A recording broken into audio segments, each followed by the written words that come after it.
We, the citizens of America, are now joined in a great national effort to rebuild our country and restore its promise for all of our people. Because today, we are not merely transferring power from one administration to another or from one party to another, but we are transferring power from Washington, D.C., and giving it back to you, the people.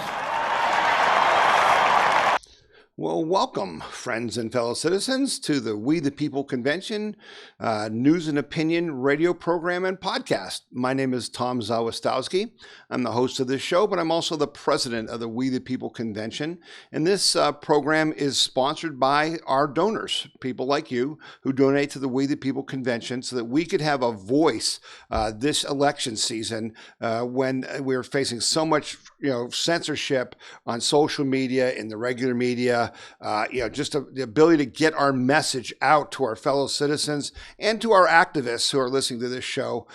We decided to fund this radio program for all 52 weeks this year, and we're on 5 stations here in Ohio. So I want to say hello to everyone who's listening on the radio on Saturday mornings, and all of you who are watching or listening to the podcast, whether it be on our website at wethepeopleconvention.org or on YouTube or on iTunes. You can pretty much get us any way you want to get us. So, and we post the podcast around noon on Fridays, and then they airs on the radio on Saturday mornings on, like I said, 5 different stations. You can find out those stations and the times they're broadcast if you'd like by going to wethepeopleconvention.org, and right on the front page there's a yellow button that says radio network and podcast, and it just lists all the different ways that you can get the show. For those of you who've been listening, for the last several weeks, you know that this is a news summary show. Our goal is to kind of just sort through all the noise and all the nonsense and really try to focus on news that's important to us, to you and me, to the people listening to this show and watching the podcast, because there's so much of it that isn't important to us, and so much of it is fake news and propaganda and everything else. So we try to get to the bottom of things, and then we take action. And during today's show, just like in previous shows, you're going to hear me ask you to do things to protect your individual freedom and liberty and prosperity. That's what we do. We have a saying in our emails, not just talk, but action. And if you're not getting our emails, I ask you to please go to wethepeopleconvention.org. Right on the front page, you just put in your email and your zip code, and you'll start getting our emails, and then you'll know what's going on. And you can, look at, there's a bunch of videos on our website, and there's a lot of articles, lots of information. Start telling people about it and about this show and about this podcast, and just try to tune in every week, because there's important stuff that we're doing every week. And as the election draws near, we're going to really be working hard, because we're going to be working with the NRA to make phone calls, to knock on doors, to put up signs, to do everything we can to reelect President Donald Trump, because that's how we can best protect our own individual freedom and liberty and prosperity. So that's really what we do here, and we're glad you've joined us. So let's get into it. We're going to start, with what I think was the main event this week, although there's a couple main events. But, obviously with Bloomberg finally getting to be on the debate stage with the other Democrats in the Democratic debate last night. That was a Wednesday night. A lot of things happened, and it was pretty ugly, honestly. I had sent out an email earlier in the week, reminding everyone that, Bernie Sanders is not a socialist. He's a stealth commie, and I don't even think he's a stealth commie. I think he's proud to be a commie, and he's an outspoken commie.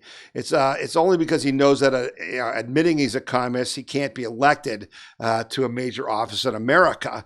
And so I want to start the show with this clip from Bloomberg from the debate, which was probably Bloomberg's only good moment in the debate. So listen to this. So they can have some say over what happens to their lives. Mayor Bloomberg, you own a large company. Would you support what Senator Sanders is proposing?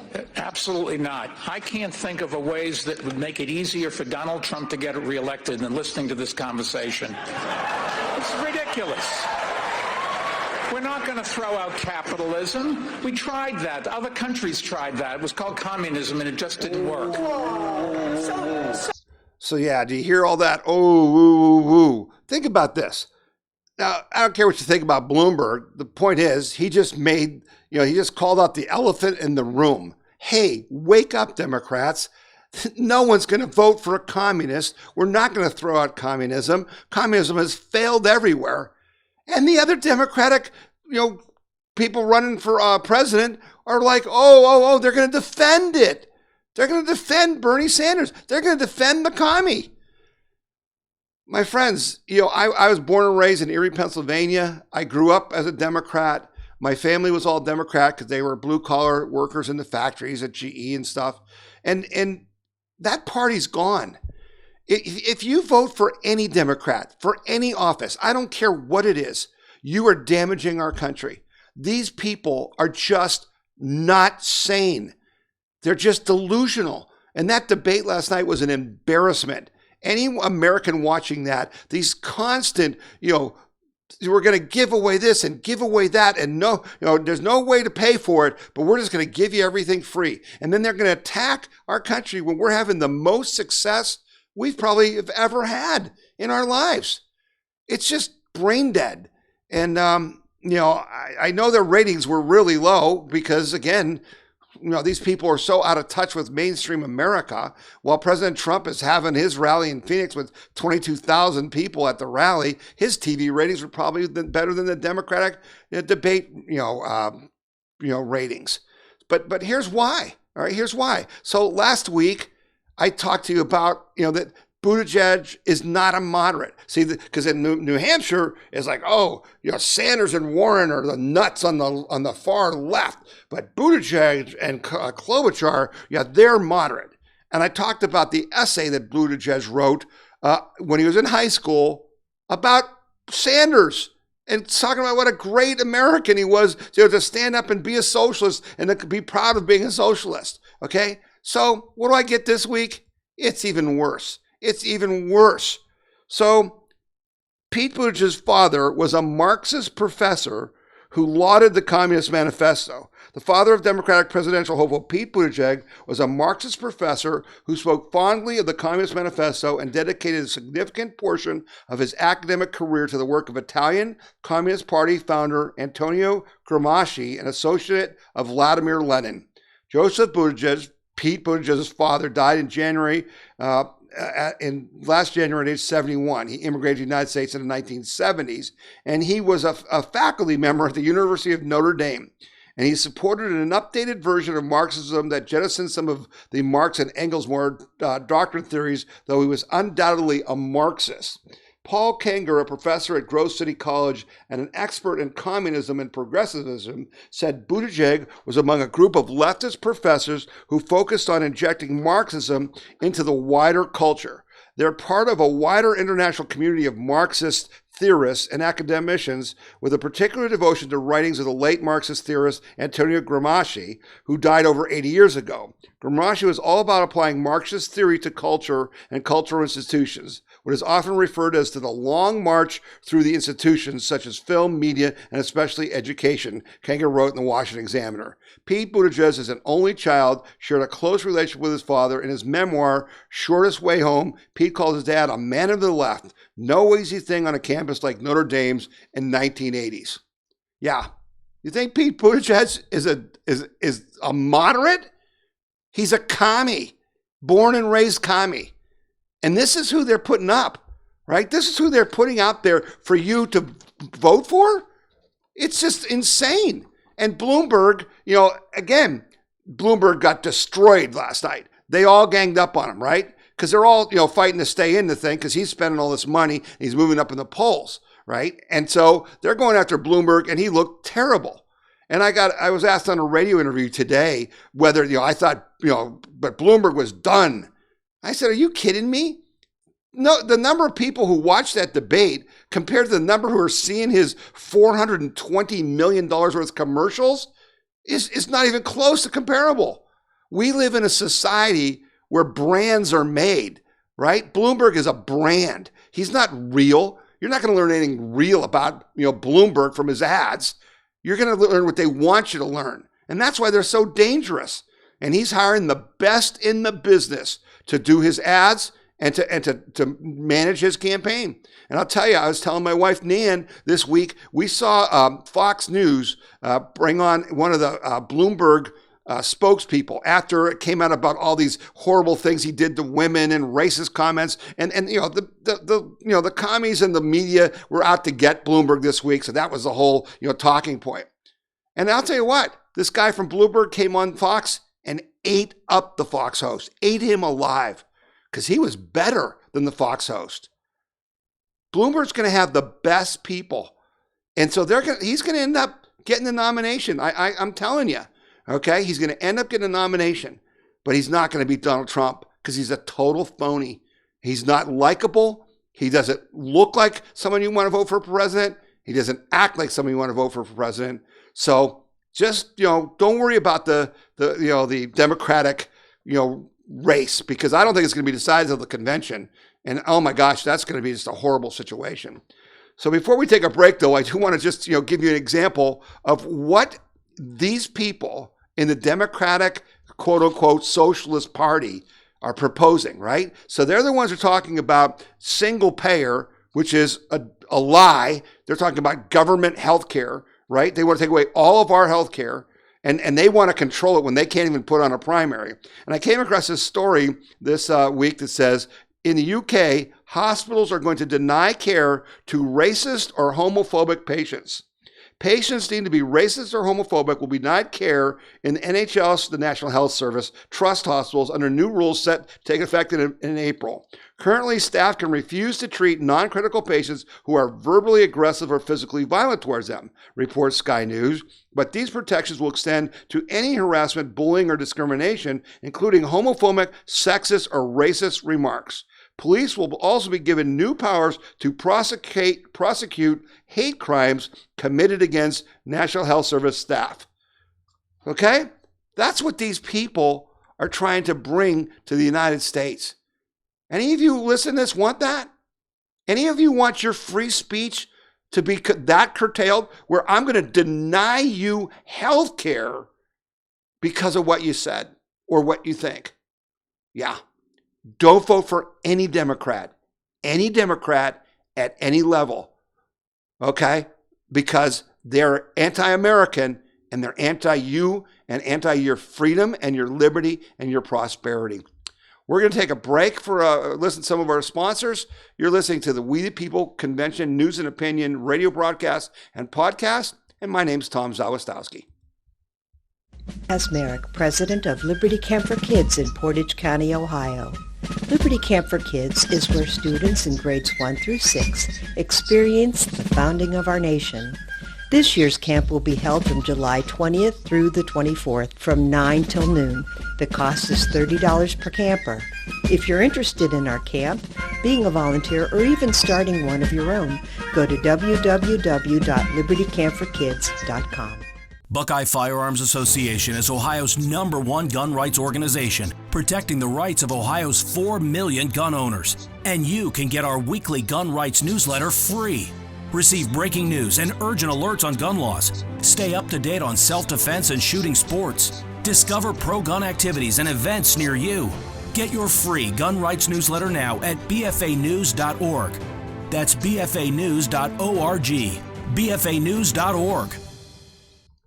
All right, and we're back, and we thank all of you for listening to the show. If you're listening on the radio throughout Ohio on Saturday mornings, and everybody that's watching the podcast, regardless of where you are, on your phone, on your iPad, on your laptop, you can watch on Roku TV, Amazon Fire TV, on YouTube. You can go to iTunes. Wherever you want. We're there for you, and we're glad you tuned in today, and I hope you're getting some good information, because we're going to get into it here right now with what I think is really important about this week. So last week we talked about the big deal that Roger Stone was in this controversy where the prosecutors and the DOJ basically tried to set up Trump and Barr by telling Barr that they were going to give a lighter sentence, and then going to court and demanding a sentence of 9 years for lying to the FBI and lying to Congress. Well, today, Stone was sentenced to 40 months. So that's 3 years and 4 months. And even that's too high, I think. And, and the judge now, just so you know, This isn't the last thing. The judge said, I'm going to proceed with the sentencing, and then I'm going to go back and look at whether there should be a new trial, because a journalist disclosed that the jury foreman in this DC court, the woman that's the head of the jury, while the trial is going on, has been tweeting out anti-Trump and anti, Roger Stone type tweets. She's a total lefty who's not going to give him a fair trial. So there is a chance that this trial, the sentence will be, negated and thrown out. And there's also the chance that, he's going to be pardoned by Trump, which I hope will happen, if he does end up getting sentenced to jail time, because it's a travesty what they've done. This is nothing but a political witch hunt. But the big story was that, Donald Trump, and Bill Barr, are interfering with justice, and it's wrong for the president to interfere with justice. So this week at We the People Convention, I sent out an email that talked about how Obama intervened repeatedly in ongoing trials and investigations, and all these sanctimonious fools in D.C. had nothing to say about that. Few critics who are treating President Trump's comments on Roger Stone's sentencing, widely viewed as unduly harsh, as an attack on the rule of law, showed such strong concerns when then President Barack Obama weighed in repeatedly on ongoing trials or investigations. Remember in 2015 when President Obama told CBS News that former Secretary of State Hillary Clinton's use of unsecured private email server for her official communications may have been a mistake, but added, I don't think it posed a national security problem? The New York Times reported that FBI officials saw an instance of the president trying to influence the outcome of a continuing investigation, and not for the first time. The officials recalled Obama's comments in 2012 defending then CIA Director David Petraeus, who was under investigation for sharing classified information with a journalist with whom he was having an affair. Yeah, remember that when that happened? And so, here's Obama directly interfering more than Trump. There's also, if you remember the great controversy in 2009 when President Trump weighed in when his Harvard professor buddy was arrested by Cambridge, Massachusetts police. And he went on TV and just dressed down the Cambridge Police Department. And, but that was okay. But Donald Trump tweets that his friend Roger Stone is being treated, harshly or unfairly, and that's outrageous. And so what do we get next? You could just predict this, folks. This group comes out and says former Justice Department lawyers pressed for Barr to step down, blared an article in Sunday's New York Times. More than 1,100 former federal prosecutors signed a letter to condemn Attorney General William Barr and encourage Justice Department employees to tattle on the nation's top lawmen as they see anything naughty. The lawyers were outraged at Barr's decision to override line prosecutors, including two holders from the Robert Mueller investigation, who had recommended an excessive sentence against Roger Stone. Barr's action and doing the president's personal bidding unfortunately speak louder than his words, they wrote. Those actions and the damage they have done to the Justice Department's reputation for integrity and the rule of law require Mr. Barr to resign. Yeah. The damage they've done to the DOJ's reputation for integrity and rule of law, these morons who signed this document are the people who've ruined the integrity. How many of you listening to this show believe in the integrity of the DOJ when we've just seen there's no integrity at all? They're a bunch of liars, cheaters, and thieves and political hacks. And so what did we find out? Times reporter Katie Brenner, trying to make the stunt look like a legitimate grassroots effort, attributed the letter to Project Democracy, which she described as a nonprofit legal group. But Protect Democracy is not an organic activist group spontaneously created by high-minded legal experts alarmed by Trump's alleged flouting of the rule of law. Protect Democracy was launched in early 2017 as part of an extensive anti-Trump operation managed by a left-wing tech billionaire, Pierre Omidyar, the founder of eBay. This is who is behind Project Democracy and the number of other nonprofits formed to destroy the president. Fake news, fake poll, phony baloney, propaganda, okay? It's nothing. It's all a stunt. That's what it is. So what does that tell us? That tells us that Barr is getting close. And I put out a really important article, which you can see at wethepeopleconvention.org, called The Coup Against Trump. and it says that there's a civil war now underway in the DOJ. And folks, there is a civil war in the DOJ right now. The AG has apparently partitioned the DOJ into two separate realms, and the now identified core of coopsters working desperately to keep their butts covered in an unraveling conspiracy, and Mr. Barr's group attempting to account fairly for all that has happened while salvaging what's left of the outfit's institutional legitimacy. Too much documented evidence of crime is out there in the public domain to dismiss these activities as conspiracy theories. The trouble is, so many were involved from so many branches and agencies that fully prosecuting every angle of it could bring down the permanent bureaucracy like the Jenga tower it has become. Okay? So I want to just take a second to put into groups the various criminal entities that Barr could go after, because it's mind-blowing. It's mind-blowing. So just bear with me here. The coup has been so broad, deep, and thick that I predict cases that will have to be brought under RICO statutes in batches for different groups and separate agencies and branches of government. Batch number 1. For instance, there is the Intel mob, including former CIA Director John Brennan, former Director of National Intelligence James Clapper, current IG Michael Atkinson, so-called whistleblower Eric Chamilla, and international mystery man Joseph Misfit. That's one group of people he could prosecute. Then there is the gang from the State Department who helped engineer Ukrainegate, including former Ambassador Maria Yovanovitch, former Secretary of State John Kerry, and others. Then there's that big herd of rogue lawyers in the DOJ and its stepchild, the FBI, the names widely disseminated by now: Commie, Strzok, Baker, Carlin, Kleinsmith, there's Robert Mueller and Andrew Weissman and Jenny Ray and all of those guys. So that's another group. Then there's a band of seditionists in Congress that includes Mark Warner of the State Intel Committee, the now notorious idiot Adam Schiff over in the House, and the staffers who knew all this stuff. Then there's the bunch at the Pentagon in the Office of Net Assessment that paid over $1 million to alternate international mystery man, including CIA asset Stefan Halper, to run an entrapment scheme against people working for Trump.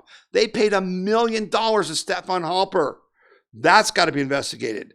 Then there's a swarm for Barack Obama's White House, including Valerie Jarrett, Susan Rice, Samantha Powers, Alexandra Chalupa, former President Joe Biden, and the former president himself, right? If that's not enough, finally there is the 800-pound gorilla over in the Democratic Party thicket, namely Hillary Clinton and those connected to her and her charity fraud, the Clinton Foundation, which is the real and actual predicate for the whole sort of affair. The list includes all these, Russian oligarchs and Ukrainian oligarchs and all these other people, Glenn Simpson, Christopher Steele, all that.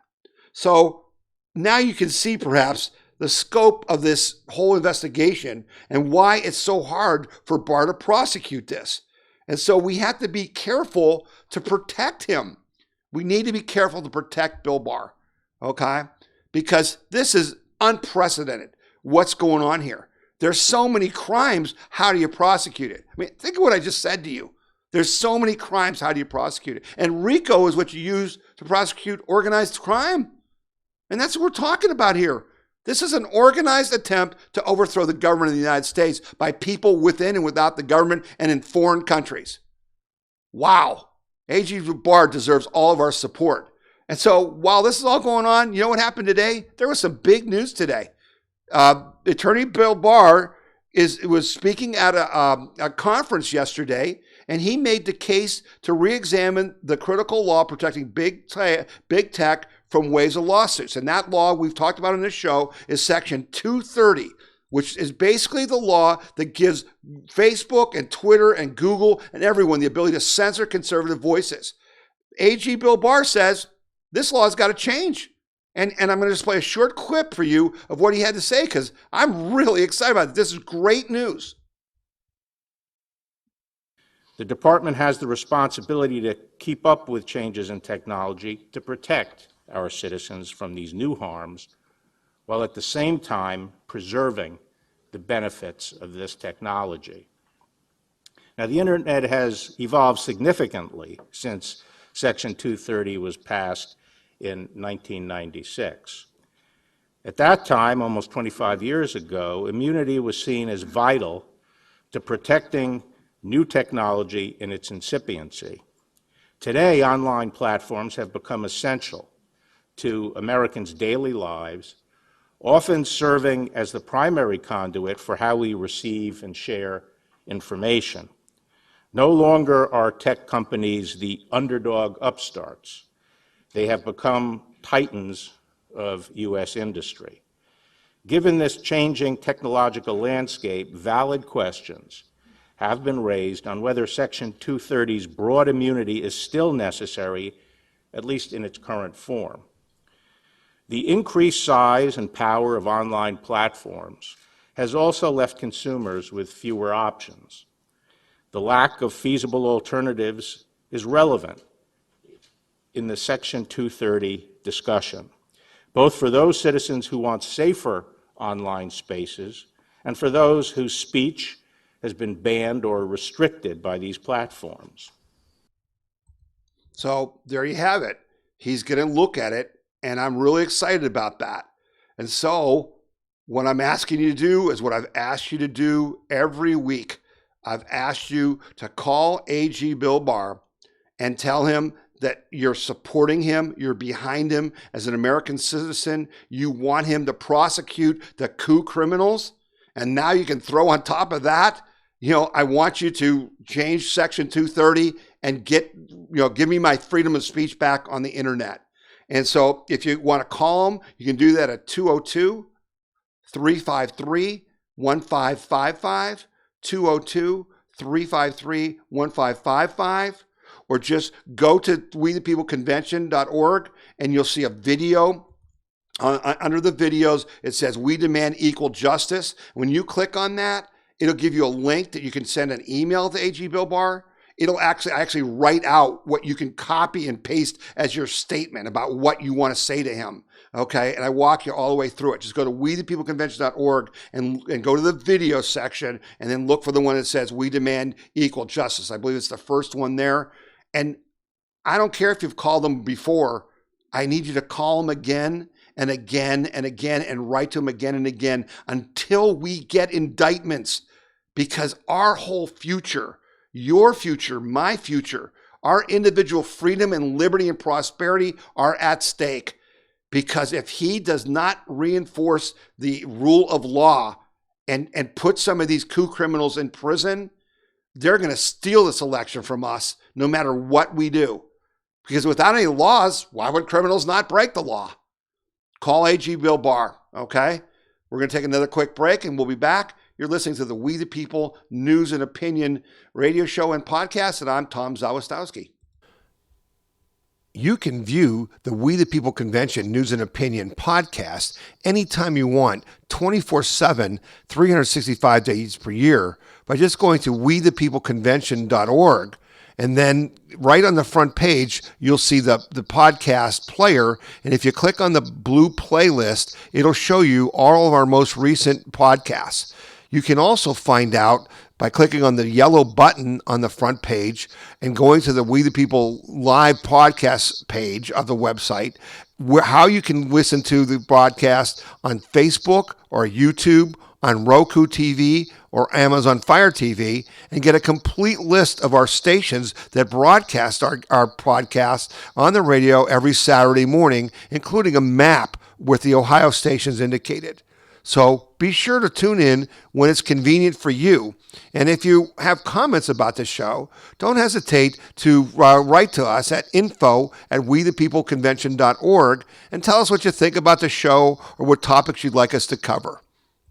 And I really appreciate your comments about the show and the information you send me. A lot of the stuff that people send me ends up in the show because I want to give you the best information I can. So that's that info@wethepeopleconvention.org is a great way to just send me information. And I hope you will do that. I read every email. We try to interact with you guys as much as we can.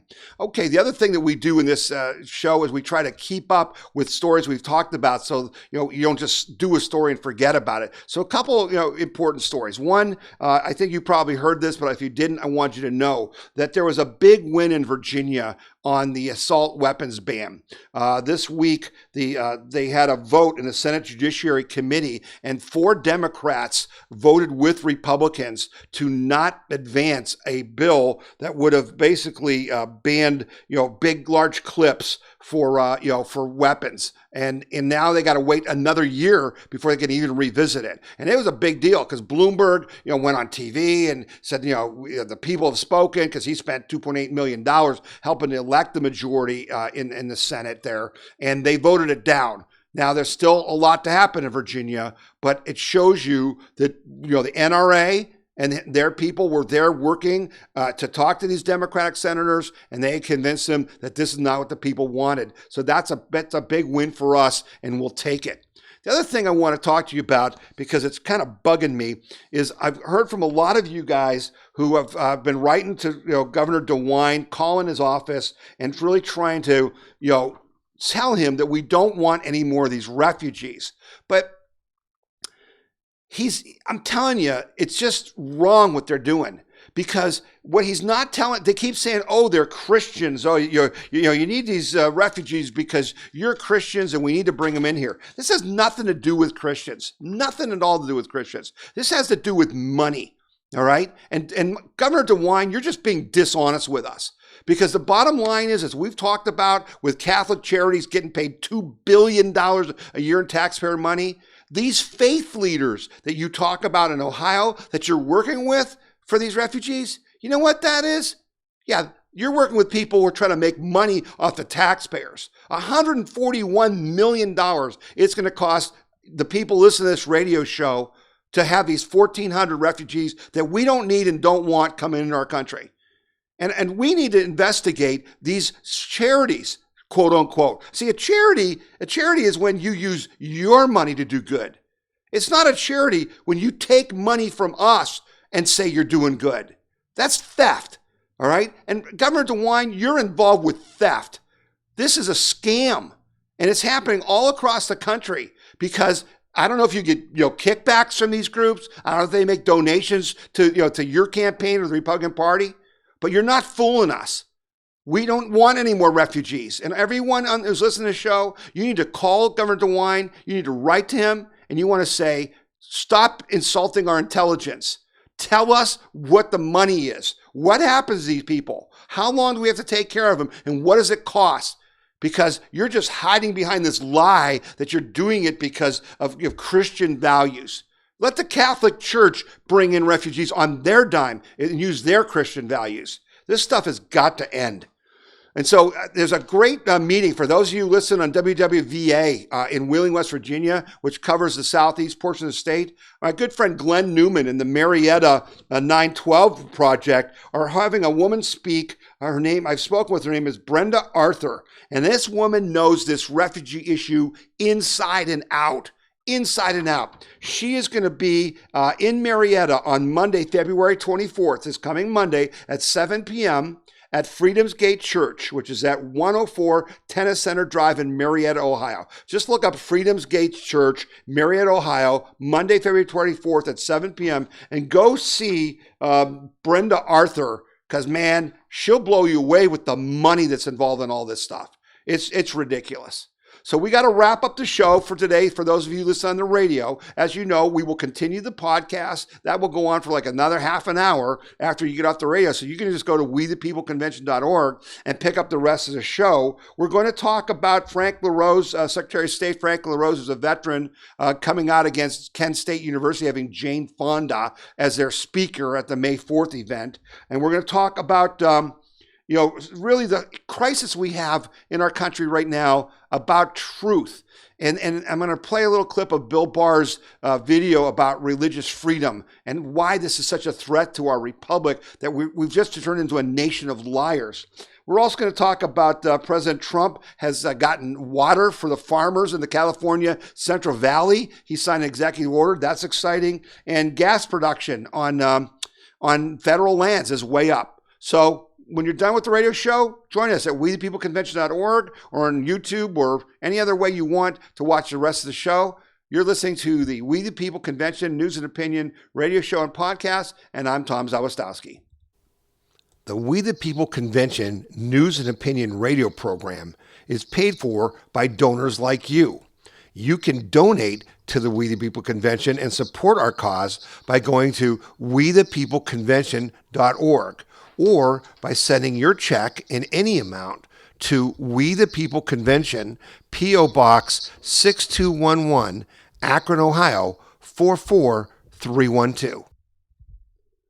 All right, and we're back with the podcast, and we're glad that those of you who are watching the podcast online or on TV or listening on iTunes are with us. I want to go to my next topic, and that is that the Kent State University has basically brought Jane Fonda to come speak at the May 4th 50th anniversary. And this just blows my mind. Ohio Secretary of State Frank LaRose has called on Kent State University to rescind its invitation to Jane Fonda to speak during the 50th commemoration weekend on the May 4th shootings. In a tweet on Sunday, LaRose, who served 10 years in the U.S. Army, wrote, "There's still time to right this wrong. Rescind your invitation to Jane Fonda. The anniversary of this tragedy is not the time to pay a speaker who betrayed our service members." And basically, they decided to bring Fonda to Kent State for the May 4th ceremony, and they're going to pay her $83,000 to come speak. Okay, and LaRose, wrote about this. He says that. He said, the legacy of May 4th has revealed lessons that today are more important than ever, including the importance of free speech and the need for civil dialogue. But the 50th anniversary of one of Ohio's darkest days has the potential to serve as a moment of unity, understanding, and healing in a nation that is deeply divided. However, Kent State's decision to pay Jane Fonda $83,000 to speak at the commemoration event is the very opposite. I served 10 years in the U.S. Army and 8 years in the Ohio Senate before becoming Secretary of State. I certainly understand that people disagree on policy issues, especially matters of war, and that's okay. What's not okay is providing aid and comfort to the enemy and willfully serving as a propaganda tool for those engaged in hostilities against the United States. And Ms. Fonda did that, a very definition of treason, according to Frank LaRose. And we stand with Frank LaRose on this. There will be protests. We live up here. The Portage County Tea Party is our home group. There are protests underway, and we're hoping to try to get them to rescind this whole thing. But the whole issue, brings to mind the problem we're having today in our world. At the beginning of the show, I talked about these fake, polls and this letter to get rid of AG Barr and these prosecutors who, tried to set up the president. These are federal prosecutors in a trial with a real human being's life at stake, and they're playing games by lying to Bill Barr about the sentence they want to give, and then making it a much worse sentence to try to cause a controversy. And it just made me think of the fact that I had read a great book years ago. It's called Blacklisted by History. And it's actually the untold story of Senator Joe McCarthy, who went after all the communists in the United States. And in this book, what happened is Stanton, the author, Stanton Evans, went to the Soviet Union after it fell and looked into the KGB files. And what they found was the Students for Democratic Society, isn't that a great name? That they were all on the payroll of the KGB. The people instigated the event at Kent State University were KGB operatives, okay? But that's a story most people don't know. And you know what? They never talk about that at the May 4th ceremony, do they? They never talk about that. But that's the truth, okay? Like I say on the show all the time, we don't study history, we study the past. Because history is what a nation wants you to remember. The past is what actually happened. But it's all about propaganda. And so that was just the commies, the left, trying to, stop us from winning the Vietnam War. And they were successful because we're fools. And I read another book that I want to share with you. I picked this up. I don't know if you've got a store named Ollie's where you are. My wife laughs. I even got a gift certificate to Ollie's for my sister for Christmas. But Ollie's is this crazy store that has all these, they have books and clothes and, things for your house and all kinds of things. And I can go there and they have books that are really cheap. And I buy books like for $3.50. And I found this book called Spinning History. And I've never heard of it before. It was Politics and Propaganda in World War II. This book was amazing to me. It was amazing to me. I had no idea that the first thing that Adolf Hitler did was hire people from the theater to produce all the Nazi events. They used every psychological trick that we use today in movies and theaters to fool the German people into what was going on and to demonize the Jews. And now you've got Bernie Sanders and Elizabeth Warren doing the same thing, using the same techniques. And we have to learn about this. I mean, literally, Hitler used to stand in front of a mirror and practice every movement of his hands and his, and his dress and everything, while he had theater people, talking to him about, well, do this, do that. You know who else does that? Pete Buttigieg does the same thing. So why am I talking about this right now? Okay. I want to go back to a video that I've begged you all to watch because it's one of the most important videos you're ever going to watch. And it's AG Bill Barr's speech at the University of Notre Dame on October 19th of last year, where he talks about religious freedom and why it's important to our form of government. And the point is, it doesn't have anything to do with religion. It has to do with morality. Okay? And so I want to play you a clip from that because I think it's really important right now for me to hear this. And then we're going to finish up this segment and take another break. Listen to what AG Bill Barr says about how our government is set up. So the founders decided to take a gamble, and they called it a great experiment. They would leave the people broad liberty, they would limit the coercive power of the government, and they would place their trust in the self-discipline and virtue of the American people. In the words of Madison, we have staked our future on the ability of each of us to govern ourselves. And this is really what they meant by self-government. It did not mean primarily the mechanics by which we select a representative legislature. It referred to the capacity of each individual to restrain and govern themselves. But what was the source of this internal controlling power? In a free republic, those restraints could not be handed down from above by philosopher kings.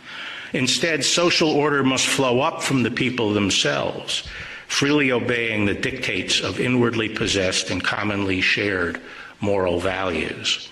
And to control willful human beings with an infinite capacity to rationalize, those moral values must rest on authority independent of men's wills. They must flow from the transcendent supreme being. In short, in the framers' view, free government was only suitable and sustainable for a religious people, a people who recognized that there was a transcendent moral order antecedent to both the state and to man-made laws, and had the discipline to control themselves according to those enduring principles. As John Adams put it, we have no government armed with the power which is capable of contending with human passions unbridled by morality and religion. Our Constitution was made only for a moral and religious people. It is wholly inadequate for the government of any other. There you have it. Our government, our form of government, is only adequate for a religious and moral people. And yet, we are living at a time where it's all lies. It's all lies. And I always told people, we have a representative form of government. So how can you have a representative form of government when the people running for office intentionally tell you what you want to hear because their polling says and their focus group says, say this and they'll vote for you. And then when they get in office, they do completely the opposite. You have no representation. This is a crisis. And so all the things that are going wrong in our country, all the things we're worried about, the rise of communism, all right, all the division and all this hate and stuff, it comes from a lack of morality. And on the emails that I send out when I promote the show, I've got you probably don't even notice it because it's down at the very bottom, I've got a little quote from Jordan Peterson. And it says, always tell the truth, or at least don't lie. And what he means by that is, you can't always tell the truth because I don't always know the truth. I'm on the show trying to tell you the truth. I'm trying to give you the best information I can, but I can be wrong. I can't always know the truth. But I can always not lie. I can always know that what I'm going to tell you isn't true and not tell you that. I can at least not lie. We need to stop accepting this. And I don't, most of you that listen to this show and this podcast don't know that in Ohio, we actually had a law, a state law that said you could not lie in your materials. Like as a politician, like if you said you were for these things and you weren't for those things, you could actually be sanctioned by the Ohio Elections Commission. That law was challenged and went to the U.S. Supreme Court, who ruled, now don't fall off your chair or have a heart attack. The U.S. Supreme Court ruled that lying as a politician was free speech. That it's legal to lie as a politician in a representative republic. And this has happened in the last 10 years. This has happened since the Tea Party started. And if I ever won the lottery, I want to challenge that law because I don't believe it is legal. Because I think, we have laws like you can't yell fire in a theater, the classic example, right? That says that you can't, that's not free speech. Because why? Because people could be killed running out of the theater to try to get away from the fire. I'm telling you that more people are injured and damaged by a politician lying and getting elected than anybody yelling fire in a theater. It's outrageous. And the court ruled that way. We must stop accepting these lies. It's like my wife was watching Fox and they brought Donna Brazile on the 5. And we looked at each other and I said, why would Fox News hire someone who is a proven liar? Donna Brazile leaked debate questions to Hillary Clinton in 2016 and was caught and admitted it. So why would you put someone like that on Fox News to give an opinion? Why would I believe her? Because Fox News doesn't have any values. They don't have any morals. And you shouldn't watch stations that don't have any values or morals. It starts with you and I. Don't lie. Okay? Tell the truth, or at least don't lie. And I got to do the same thing. I'm not preaching just to you. I really think about this a lot, particularly because I'm doing this show. My God, I can't look you in the face in this podcast if I'm not going to at least tell the truth or not lie. And I tell you, I try that to the best of my ability every week. And everything I do with everyone I act to. There's no liars that I will accept in my life. Not people I work with, not family, not friends. I will not tolerate it. Because you can't have our society if you do. All right, going to take a quick break here. You're listening to the We the People Convention News and Opinion podcast and radio show. And I'm Tom Zawistowski. This is Jordan Seculo with the American Center for Law and Justice. At the ACLJ, we are committed to fighting the deep state and protecting freedom, the right to life, religious liberty, and fighting for the Constitution. The ACLJ has experienced tremendous success in litigating cases at all levels of the judiciary, from the federal district court level to the Supreme Court of the United States. We have offices in Washington, D.C., Jerusalem, and all around the world. You can find out more about the ACLJ and join us by visiting aclj.org. Did you know that the Right to Life Action Coalition of Ohio is the largest statewide life group in the state? Are you tired of the compromised approach to pro-life legislation that has been the status quo for far too long? Since 2017, the efforts of the Right to Life Action Coalition of Ohio has changed that approach, closing loopholes and making pro-life laws enforceable. Visit rtlaohio.org or call 440-668-4049 for details. The Right to Life Action Coalition of Ohio, the proven place to go for lasting pro. All right, and we thank them for their all the good things that they do. The ACLJ and Ohio, Right to Life Action Coalition of Ohio. Those are great groups, great organizations. Search for them on their websites and get involved with them if you believe in those issues. They're awesome. Just great groups. All right, just got a few more things to talk about before we we sign off today. Get a little little less heavy, a little more light here. I kind of got into it their last segment, but it's spoken from the heart. I hope you took it the right way. I thought this was a great story. Oil production on federal lands reached record highs this year. Oil produced on federal lands leased by the U.S. Department of the Interior topped 1 billion barrels last year, the department said Wednesday. Royalty revenues from leases totaled $7.5 billion in fiscal year 2019, according to the department, a 21% increase from the previous year. Oil production on DOI-managed lands last year, which accounted for almost 24% of all U.S. oil production, was up from 923 million barrels in 2018 from 870 million in 2017. The Trump administration continues to appropriately develop our natural resources, and they really work hard, to use our lands. But here's another part that's really good. The department attributed the increased production to a pair of President Donald Trump's executive orders that sought to expand energy development. Oil production on Native American lands also hit a high of over 92 million barrels in 2019, an increase from 84 million barrels the previous year, according to the data from the department. Disbursements paid to states and tribes from oil lease revenues go right back to the communities where the energy was produced, providing critical funding for schools, public services, conservation improvements, coastal restoration, and infrastructure projects that create good-paying American jobs. See, again, using our resources wisely, right?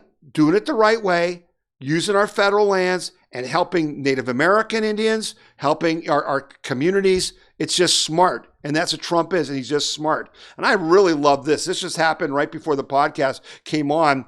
Trump is out, flying around the West. He went to California. He made Rush Limbaugh's dream come true. He went to California, and he went to the Central Valley of California, and he promised them more water, which I think is great. In his first visit to Central Valley since taking office, President Donald Trump praised the Southern California Central Valley farmers and blasted state water regulations that he said turn natural droughts into man-made catastrophes.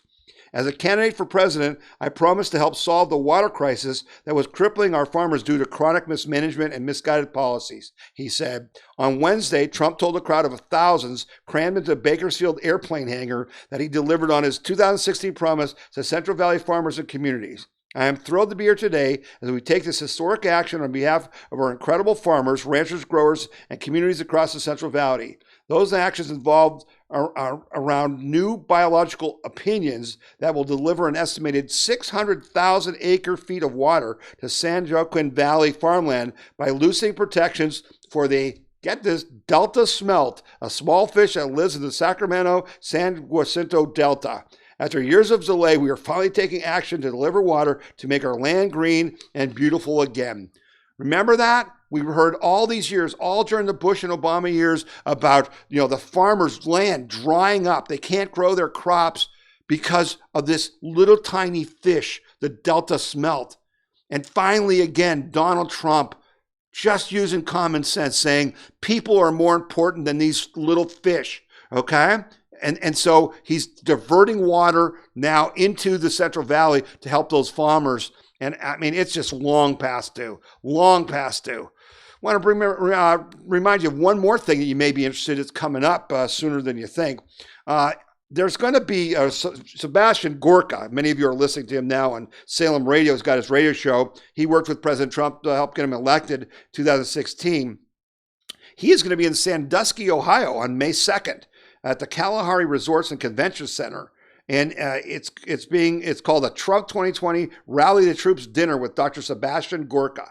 You can find more about it at www.Blue Heron Events Online. Blue Heron, like the bird, the Blue Heron, Heron, Blue Heron Events.online. And it's a VIP dinner, type thing, and a reception and dinner. The VIP tickets are $125 a piece. The dinner is $65 a piece. And this is being run by, some patriots from Northeast Ohio, from the northern part of the state, who are trying to just help raise money to help candidates and help us, elect President Trump. So it's going to be a great night. Hope you can put that on your calendar for May 2nd for the Trump 2020 dinner at the Kalahari Resort in Sandusky, Ohio. It should be a great, great time.